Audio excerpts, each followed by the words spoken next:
The average marathoner is 140 pounds. Now imagine if his next marathon was 35 times that amount of weight, or if he was pulling 5,000 pounds right behind him. This is how we're going to build a work capacity to pull a truck for a marathon. What is work capacity? It's the ability to maintain a sub-maximal work output over time without fatiguing ourselves too much. So how long can we go without hitting that max level of fatigue? So front squats, 5 sets of 3 reps.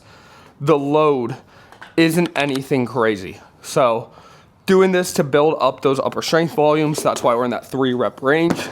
Trying to put as much power into these legs as we can. So what I need you to think about, you have 3 kind of factors into this whole thing.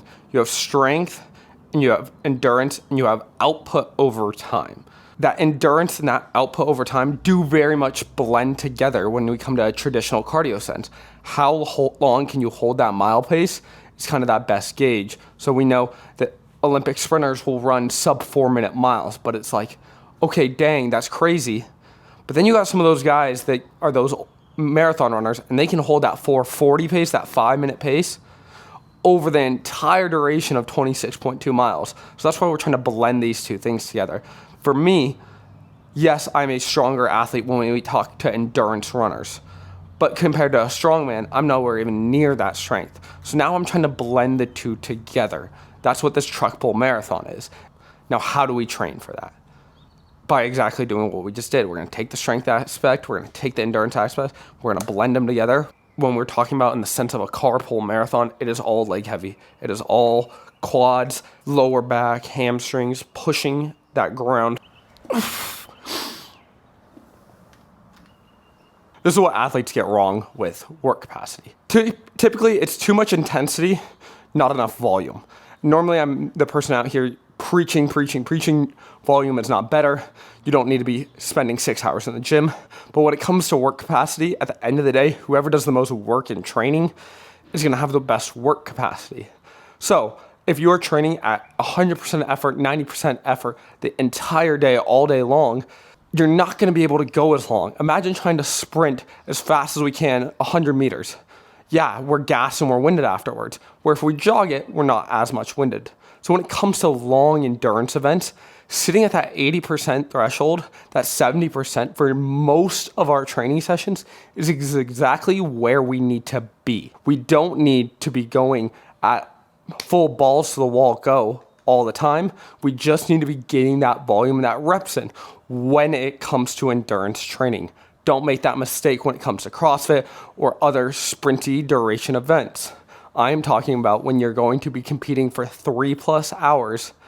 Time and training at the end of the day is your key to success. We talked about the balance between strength and endurance. So when we're in the gym, we're talking about muscular endurance. Hypertrophy can be anywhere from 10 reps to 30 reps. Muscular endurance does start to factor in plus 20 reps when we start to think about it. Again, we're working the posterior chain, working on the hamstrings. So we're going to go 4 sets of 20 reps. So if I was doing strength bias, I would be lower. I would be around that 8 rep mark. But now we're working how many times can I get that muscle to fire? It's a little bit lighter of a weight, and we're still going to feel that burn. But 80 reps total in the set compared to what I just did for strength on front squats was only 15 total reps. That's how you kind of got to start thinking about it. Rest is important. You got to take care of the body if you're going to be beating it down over and over again. I don't want to be going out here doing 100-mile, 200-mile weeks every single week. Typically, the way I structure it is I like going 3 weeks on really hard, 4th week is a deload week. So just lowering the volume, allowing the body to rest and recover.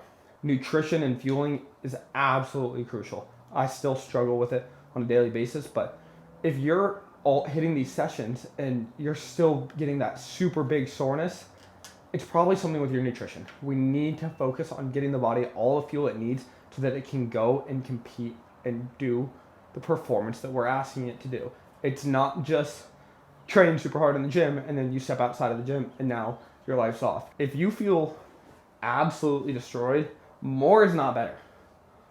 I talked about it earlier saying, yes, the athlete who's going to win means better, but if you're broken going into it, more is not better. If you're not getting the sleep you need, if you're not getting that recovery you need, The more training sessions aren't doing anything but harming yourself. So keep that in mind. Another way we can look at this is build your work capacity like you're building a credit score. Your zone 2 is your savings account. Harmless training that we're just banking in hours.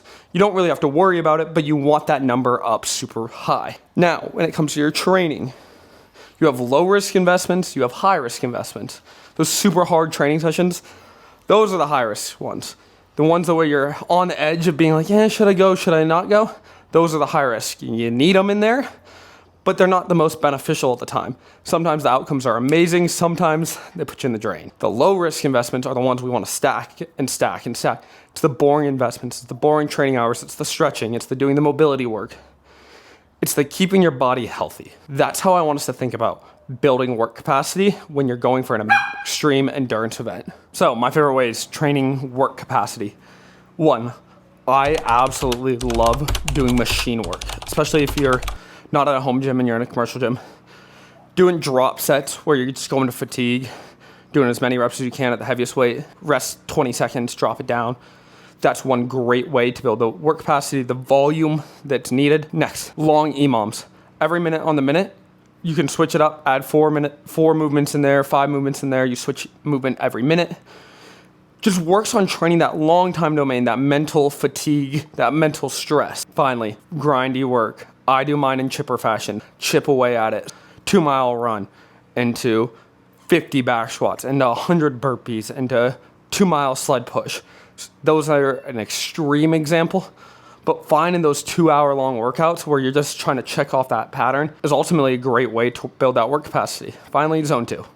Zone 2, like we said, it's easy. It's putting stuff in the savings account. Go out there, heart rate's moderately up. It's not super high. It's at a conversation. It's at a talking pace. Going for your hours on end there. Now, things to remember. The mind is always going to quit before the body quits. So on every single endurance challenge I've done, the rope climbing Everest, flipping a tire for 24 hours, the mind quits way before the body does. So you have to keep yourself in check. Check up on the body, see how it's doing.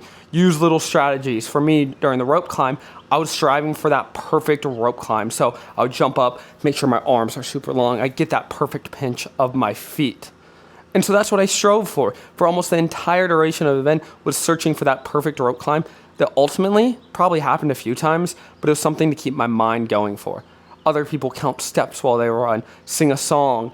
That's what music does so great. It keeps us out of how our body's feeling, because our mind is going to quit way before our body actually does. Keep that in mind when you're going to train for these events. You need those long, hard training sessions that you don't want to do.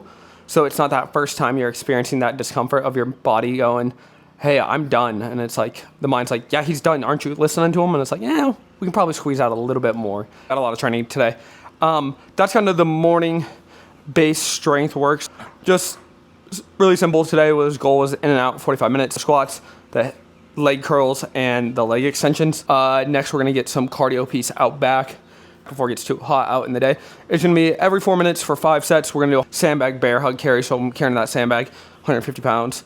And then I'm going to go 9 ring muscle ups into 150 foot sandbag shoulder carry. So stressing a lot on the lower back, the core, the whole posterior chain, like I said, but it's also in that CrossFit modality. Then we'll hit another Metcon, which is going to be 3 minutes of work, 2 minutes of rest for 5 sets. We're going to go 12 overhead squats, 3 rope climbs, 9 overhead squats, 3 rope climbs, then max bar facing burpees in the end. So got a sprint to get the reps for that. So that's some comp training. And then finally, we're going to go for 5 handstand walk trips, so 150 feet total there, 20 dumbbell snatches at 100 pounds, 3 handstand walks, 30 dumbbell snatches at 70 pounds, 2 handstand walks, 50 dumbbell snatches at 50 pounds. So handstand walk goes down, dumbbell snatch weight goes down, but the reps go up. That's all the work capacity. Like I said, it's a stupid high amount of volume, but the reason we're doing this is not to train for actually CrossFit. It's to train a little bit of CrossFit with it, but training, being able to go all day long, so that hopefully when I'm in that hour 14 range to 15 range on that car pull, that I can keep hammering and getting those mile paces in.